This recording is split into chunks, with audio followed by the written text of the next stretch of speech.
Om Swastiastu. Sebelumnya, perkenalkan nama saya Gusti Ayu Anggreni Puspita Dewi dengan NIM 21110312886 dengan nomor urut 15. Saya dari Rombel 6 MPK Agama Hindu dengan prodi 1 Pendidikan Guru Sekolah Dasar, jurusan Pendidikan Dasar, Fakultas Ilmu Pendidikan.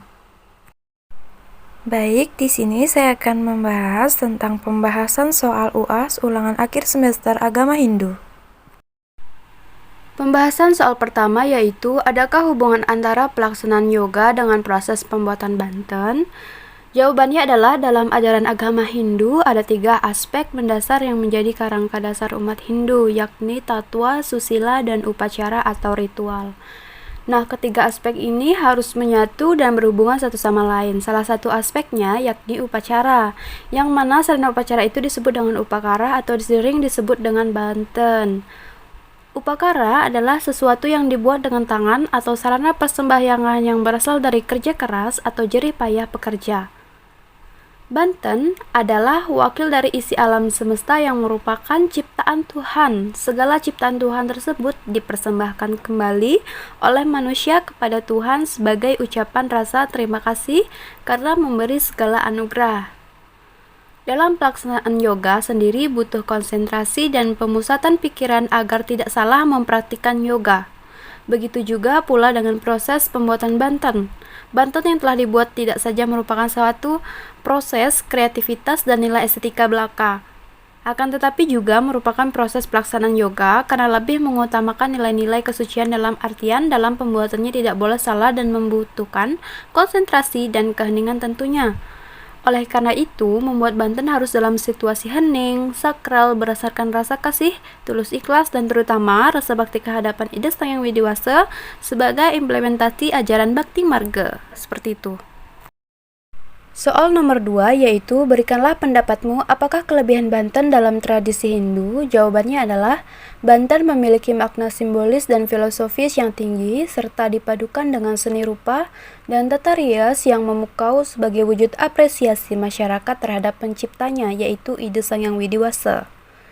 Unsur seni banten sangat penting karena kelebihan banten yang dapat membawa pikiran pada keindahan dan ketenangan pikiran kita. Karena ketenangan jiwa merupakan faktor yang sangat penting dalam mencapai konsentrasi pikiran dalam yang widiwasa. Maka unsur seni dalam religi bersifat positif karena berperan sebagai unsur pembantu dalam pelaksanaan upacara keagamaan. Pembahasan soal nomor 3 yaitu, jelaskan pendapatmu bahwa korupsi adalah perbuatan yang tidak selaras dengan ajaran agama Hindu. Konsep-konsep apakah dalam agama Hindu yang dilanggar dan berikanlah contohnya. Nah, dalam ajaran agama Hindu memandang tindakan korupsi telah melanggar konsep Trikaya Parisuddha, yaitu berpikir, berkata, dan berbuat yang baik. Tindakan korupsi juga merupakan bagian dari pancema, yaitu 5 perbuatan yang bisa menjauhkan manusia dari jalan dharma. Pancema terdiri dari madat atau pecandu, mamunyah atau mabuk-mabukan, memotoh atau berjudi, madon atau bermain perempuan, dan memaling atau mencuri atau korupsi.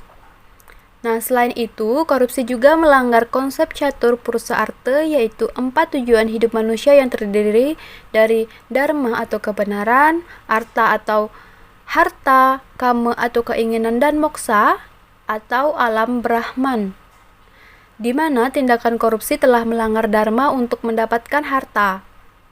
Tindakan korupsi disebabkan karena saat ini telah memasuki zaman Kali yang salah satu cirinya adalah korupsi terjadi di mana-mana. Penyebab lain adalah tidak mempunyai manusia mengendalikan satripu, yaitu 6 musuh yang ada dalam diri, yaitu terdiri dari kama, keinginan, loba, rakus, kruda artinya marah, moha atau bingung, mada artinya mabuk harta, dan matsarya yang artinya dengki. Dampak dari tindakan korupsi ini seperti kehidupan yang tidak bahagia dengan penuh cobaan akan dirasakan pelaku, keluarga, dan keturunannya. Nah, contohnya dalam agama Hindu, memaling dan madon bermain perempuan sebagai perbuatan yang tidak susila sangat dilarang untuk dilakukan sebab Hindu mengajarkan hukum sebab akibat yang disebut dengan karma pala. Seperti itu. Selanjutnya pembahasan soal nomor 4 yaitu ketika Anda mengunjungi panti asuhan, nilai-nilai agama Hindu apa yang bisa kita pelajari dan kita bisa terapkan dan berikanlah contohnya. Nah, pada saat kita berkunjung ke panti asuhan juga terdapat beberapa nilai-nilai agama Hindu yaitu yatnya. Pada saat kita berkunjung ke panti asuhan, maka kita akan memberikan beberapa bantuan yang berarti kita membantu orang lain. Maka, hal tersebut bisa disebutkan dengan melakukan yatnya, yaitu secara tulus ikhlas tanpa adanya pamrih kepada sesama manusia. Nah, selain itu juga terdapat ajaran Tattvamasi, engkau adalah aku adalah engkau. Nah, dalam hal ini, pada saat kita berkunjung ke panti asuhan, maka kita akan merasakan kebersamaan bersama orang-orang yang ada di sana, sehingga mereka bisa merasakan kebahagiaan dan kesenangan juga. Dalam berkunjung ke panti asuhan juga terdapat ajaran Trihita Karana yaitu pawongan, di mana pada saat kita berkunjung ke panti asuhan, maka hubungan kita akan menjadi harmonis bersama orang-orang yang ada di sana. Maka dari itu, sebagai makhluk sosial kita harus dapat berbagi atau menolong sesama manusia dengan tulus ikhlas dan tanpa adanya pamrih. Nah, contohnya adalah kita dapat berbagi kebahagiaan bersama-sama orang yang tinggal di panti asuhan dan dapat membantu orang-orang yang berada di panti asuhan tersebut, serta kita seharusnya bersyukur dengan keadaan kita yang sekarang karena masih banyak terdapat orang-orang yang tidak seberuntung kita. Seperti itu. Berikutnya pembahasan soal nomor 5 yaitu hubungan antara kepasrahan yang teguh kepada Tuhan dan rasa pasrah sepenuhnya dengan sifat korupsi pada manusia adalah, menurut saya, tidak ada karena korupsi itu merupakan bentuk kerakusan manusia akan harta. Pasrah adalah berserah kepada Tuhan, namun tetap berusaha dengan cara yang benar atau sesuai ajaran Dharma. Jika seseorang pasrah dan mengambil tindakan korupsi yang telah merugikan orang lain, dan itu pasti akan mendapatkan hasil yang imbas suatu saat nanti, yang disebut dengan karma. Selanjutnya pembahasan nomor 6 yaitu dalam konteks pemujaan manusia hanya akan dapat menyadari kebenaran bila dia memupuk keselarasan dalam pikiran, perkataan, dan perbuatan. Kurangnya keselarasan di antara ketiga hal ini sama saja dengan dusta. Orang semenjam itu tidak dapat mencapai kesempurnaan. Nah, hubungkan pernyataan itu dengan yoga dan pranayama yang Anda temukan dalam pengkajian Center Yoga selama ini.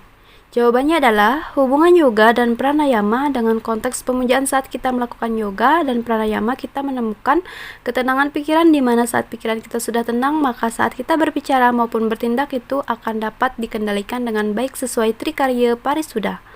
Maka saat kita rutin melaksanakan yoga dan pranayama, pasti keselarasan dalam pikiran, perkataan, dan perbuatan dapat terjadi. Seperti itu. Berikutnya pembahasan soal nomor 7 yaitu, nah, apa sih maksud dari makna Bhagavad Gita yang dimaksud itu? Nah, dalam kitab Bhagavad Gita dikatakan bahwa waktu adalah unsur yang paling penting dalam pemikiran. Krishna mengajar dalam Gita bahwa walaupun tidak begitu berhasil melaksanakan ketidakterikatan kepada benda-benda duniawi, jika engkau melaksanakan semua pekerjaan dan kewajibanmu seperti sembahyang, mempersembahkan segalanya, walaupun kita tidak bisa melepaskan diri kita dari benda duniawi, namun jika kita tetap melaksanakan kewajiban dan tugas kita sebagai manusia dengan tetap ingat kepada Tuhan Ida Sang Hyang Widiwasa, seperti sembahyang apa yang kita punya kepada Tuhan untuk menunjukkan rasa syukur kita, lakukan sesuai dengan perintahnya serta menjalankan ajaran Dharma, maka hidup kita akan selalu diberkahi oleh Tuhan Ida Sang Hyang Widiwasa. Seperti itu. Berikutnya pembahasan soal nomor 8 yaitu, ngaben banyak orang yang menyebutkan bahwa upacara itu sangat boros. Bagaimanakah menurut Anda ngaben itu? Apakah perlu dilakukan? Nah, jawabannya adalah sebenarnya hal ini kembali lagi kepada ajaran agama Hindu. Umat Hindu mempunyai bekal sabda yang menjadi timbulnya hutang. Karena dalam ajaran agama Hindu itu manusia mempunyai hutang di masa hidupnya. Dalam ajaran agama Hindu memiliki konsep atau filosofis yang disebut dengan Trirana. Tri artinya 3 dan Rana artinya hutang. Jadi Trirana adalah 3 hutang yang harus dibayar oleh umat Hindu. Dan dalam ajaran agama Hindu terdapat adanya yatnya. Yatnya adalah korban suci yang tulus ikhlas tanpa adanya pamrih. Nah, ritual upacara ngaben termasuk dalam ajaran yatnya, yaitu tergolong bagian fitra yatnya dengan menjalani yatnya dengan tulus ikhlas tanpa adanya pamrih. Nah, landasan dengan melakukan dan menjalani yatnya ini dengan ikhlas merupakan salah satu utama yang mempunyai makna untuk melunasi hutang manusia Hindu di dunia. Jadi, bagi masyarakat Hindu wajib melakukan upacara pengabenan untuk melunasi hutang yang ada di dunia. Seperti itu. Berikutnya pembahasan soal nomor 9, yaitu banyak orang Hindu lebih bersemangat melakukan upacara yatnya besar-besaran seperti ngentek linggih dengan biaya besar, sedangkan untuk menyumbangkan beasiswa untuk anak miskin kerap ogah-ogahan. Bagaimana pendapatmu menghadapi realitas ini? Nah, menurut pendapat saya, ngentek linggih ini merupakan sebuah prosesi upacara untuk melinggihkan Tuhan dalam manifestasinya di tempat suci tersebut. Banyak orang Hindu lebih bersemangat melakukan upacara yatnya besar-besaran seperti ngentek linggih dengan biaya besar, sedangkan untuk merencanakan beasiswa untuk anak miskin ogah-ogahan. Dalam melaksanakan upacara yatnya ini tidak boleh adanya sifat pamer dan berlebihan, namun dilaksanakan secara tulus ikhlas tanpa adanya pamrih. Begitu juga dengan apa yang kita perbuat selama masih ada di dunia, maka kita harus selalu tulus dan tidak memamerkan apa yang kita miliki, namun membagikannya kepada yang tidak mampu, juga menciptakan kebahagiaan serta keharmonisan baik itu dengan Tuhan, lingkungan, disebut juga sesama manusia, yakni trita karana. Membantu orang yang membutuhkan seperti contohnya anak yang kurang mampu, yang tidak bisa kita bantu, itu menjadi kewajiban kita sebagai makhluk beragama untuk menyumbangkan sedikit dari kita punya. Seperti itu. Baiklah, berikutnya pembahasan soal terakhir yaitu nomor 10. Nah, berikanlah contoh untuk pelaksanakan dalam kehidupan sehari-hari dalam Bhagavad Gita 18.278, yaitu contoh pelaksanakan dari ungkapan Bhagavad Gita 1878, saat kita mampu mempunyai pikiran yang baik dan menghilangkan pikiran yang kotor, kutipan yang baik tanpa perasaan orang lain dan tidak berkata kasar dan kotor, dengan kita juga melakukan perbuatan baik, maka diwujudkan hal tersebut akan memberikan kita merasakan tentram dan damai, serta menciptakan keharmonisan, kesejahteraan pada lingkungan sekitar kita. Baiklah, sekian dari pembahasan UAS ulangan akhir semester agama Hindu. Mohon maaf bila ada kesalahan kata. Saya ucapkan terima kasih dan saya aturkan Prama Santi. Om Santi Santi Santi Om.